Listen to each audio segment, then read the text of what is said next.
Nah, bagaimana pastinya cerita-cerita dari ratusan partisipan dari 6 benua dalam kampanye positif We Are One? Kita akan tanyakan langsung kepada pemandu acara We Are One Save Lives from COVID-19, Onggi Hianita, melalui aplikasi Zoom. Selamat pagi, Pak Onggi. Pagi, Mbak Stefani. Pak Dan Onggi. pagi juga pemirsa Kompas TV. Iya, Pak Onggi, apa sebenarnya menggerakkan Anda untuk melakukan gerakan ini? Karena kalau saya lihat kemarin launchingnya kan baru semalam ya, ini cukup emosional Anda membawakannya. Ya, karena begitu. Berawal sebenarnya waktu kurang lebih 2 bulan yang lalu, saya ngobrol dengan salah satu teman saya dokter. Dia terinfeksi lah sebenarnya. Dan dia cerita ke saya, teman-temannya termasuk suster, cukup banyak yang kena positif gitu. Terus saya tanya kenapa, dia bilang kita sebenarnya nggak siap perlengkapan ini ya. Saya waktu itu mikir bahwa wow, bagaimana daerah gitu kan, bagaimana dengan negara-negara yang sedang berkembang juga. Setelah itu saya bersama dengan teman-teman, kita bikin versi Indonesia waktu itu. Jadi kita kontak ke 34 provinsi yang mewakilin, bikin satu video himbauan singkat gitu. Ternyata memang ada perubahan signifikan, Mbak Stefani. Jadi video itu kita edarkan ke kelompok-kelompok WhatsApp itu, ada penurunan orang kirim informasi negatif. Sehingga saya dan teman-teman ngobrol lagi, kita kenapa nggak bikin global aja, kan kita ada teman gitu ya. Akhirnya mereka sepakat dan kita kontak teman-teman luar negeri, responnya juga positif. Sehingga kita langsung take action, bikin semua slogannya sama begitu, save life. Dan akhirnya ya dalam 10 hari kita berhasil mendapatkan 218 negara dan teritori ya yang terlibat ya. Memang dari data yang Anda miliki, seperti apa sebaran berita negatif di media sosial ini? Seberapa luas dan seberapa signifikan efek dari gerakan ini? Apakah memang sudah menurunnya seperti apa? Waktu kita baru mulai luncur tadi malam untuk yang dunia ya. Tapi yang Indonesia kita lihat beberapa contoh WhatsApp group cukup lumayan turun. Biasanya langganan kirim tuh, misalnya peti mati dikirim, misalnya orang meninggal rame-rame, dikubur rame-rame dikirim gitu kan. Sebenarnya itu bisa mempengaruhi mental seseorang yang melihat.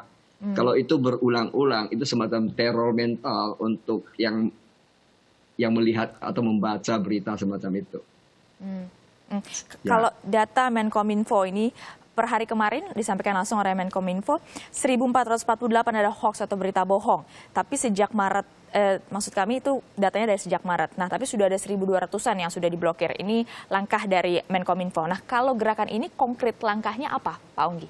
Ya, sebenarnya kita bukan hanya hoax saja yang kita nggak setuju ya sebenarnya. Bukan nggak setuju dalam arti melarang lah. Enggak juga, kita nggak punya hak melarang masyarakat. Kita hanya menghimbau aja bahwa sebenarnya informasi negatif atau kata-kata negatif bahkan gambar-gambar negatif itu bisa mempengaruhi fisik seseorang. Pada saat ini kan kita butuh fisik yang sehat, ya kan, imun sistem yang bagus. Itu dibutuhkan energi, pikiran yang segar, yang positif. Kalau negatif itu bisa menurunkan daya tahan tubuh kita sebenarnya. Nah, itu yang kita prihatin. Apalagi masyarakat ini kan banyak juga anak-anak remaja, anak-anak kecil juga sudah aktif di sosial media. Dan mereka kan tidak paham sebenarnya bahwa itu bisa dampak pada mereka. Ketakutan ini sebenarnya ketakutan yang disebabkan oleh sosial media yang terlalu banyak negatif, itu sebenarnya bisa menyebabkan sakit yang lain di samping kena coronavirus ini ya.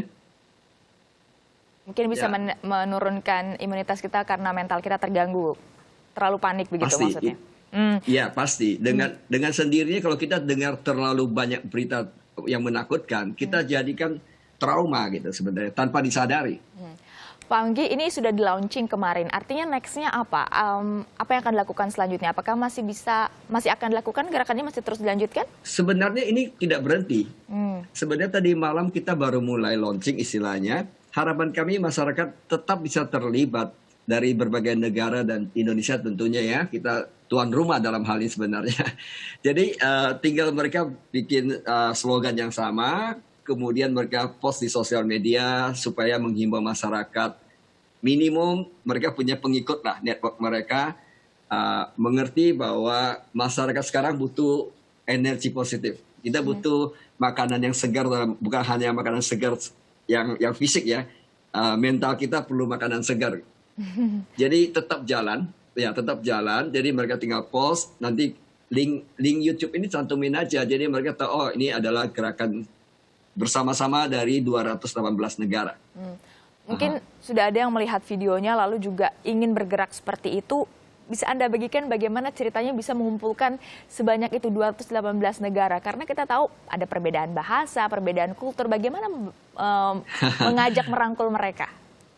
Ya, memang ada tantangan di lapangan pada saat kita komunikasi ya. Juga di samping bahasa juga ada yang malam hari, di situ pagi dan sebagainya. Sehingga sebagian teman-teman kita komunikasi ada sampai pagi hari karena sana kan tunggu sana bangun dan sebagainya.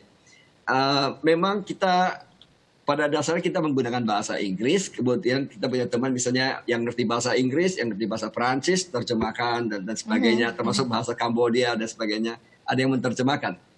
Jadi bisa berkali-kali lapisan menerjemahkan ya gitu ya? Karena tidak semua berbahasa Inggris. Benar.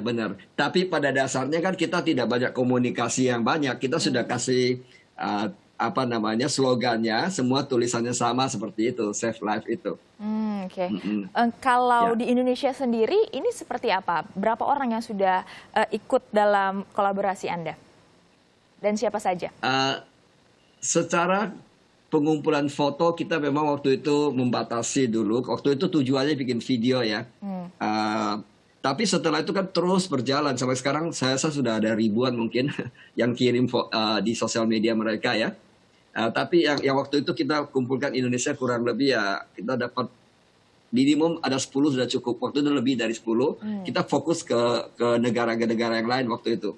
Karena kita mau menjangkau juga minimum lah target itu Pak ya. Waktu itu minimum mau capai targetnya dari United Nations. Waktu itu angkanya kan 195 negara kalau dari PBB. Sementara ya kita berjuang targetnya itu dan tercapai malah melebihi angka itu karena sebagian negara kan tidak termasuk dalam PBB. Contoh Taiwan dan teritori kan tidak masuk dalam negara gitu. Jadi 218 termasuk teritorinya gitu. Mereka yang berpartisipasi ini juga berarti punya masalah yang sama. Artinya mereka melihat banyak berita-berita negatif yang bisa mengganggu mental kita. Ya, ternyata kami komunikasi dengan negara yang lain. Mereka bilang yang sama bahwa sebenarnya sebagian kan dokter ya, kita punya teman di luar negeri. Bagian dokter ini dia bilang ngerti bahwa sebenarnya ini yang buat mereka sakit itu sebenarnya salah satu faktornya terlalu banyak karena overload berita-berita tentang COVID-19 ini yang baik, yang benar maupun yang hoax gitu.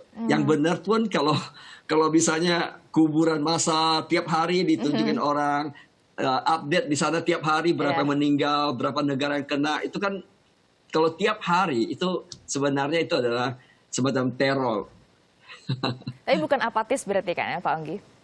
Oh tidak. Saya nggak setuju dengan apatis. Bukan berarti kita nggak aktif di sosial media, bukan berarti kita tidak ikuti berita. Kita tetap ikut berita. Yang kayak kita himbau adalah, saya rasa nggak perlu lah kita tiap hari update yang informasi, ada yang per jam malah gitu kan. Yang sifatnya itu bisa teror gitu. Misalnya mati rame-rame, kuburan rame-rame itu ditunjukkan gitu kan. Menurut kami sih sekali-kali jadi berita oke. Tapi kalau berulang-ulang kali itu akan merusak gitu, meneror lah istilahnya. Ya, kalau terintimidasi. Ya, kalau dalam launching kemarin sebelum launching video kompilasi ini juga Anda berbincang dengan beberapa orang dari berbagai negara melalui video. Ada yang paling menarik mungkin bisa diceritakan? Yang paling menarik, saya rasa salah satu dokter yang dari Senegal ya. Dia bilang sebenarnya dia sangat setuju dengan gerakan ini. Sehingga dia bilang pasien dia datang ke sana itu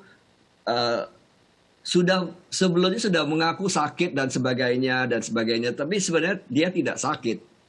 Nah, dia bilang sebenarnya ini kan akibat dari sosial media yang terlalu banyak dia ikuti.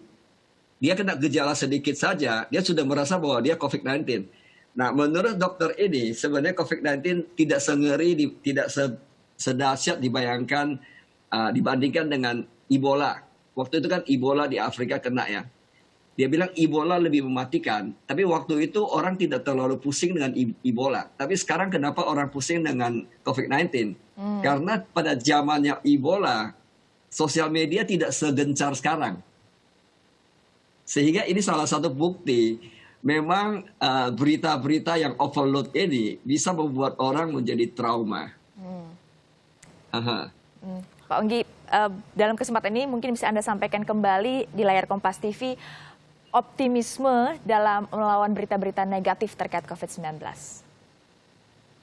Saya rasa ikuti saja petunjuk pemerintah ya, ikuti petunjuk pemerintah.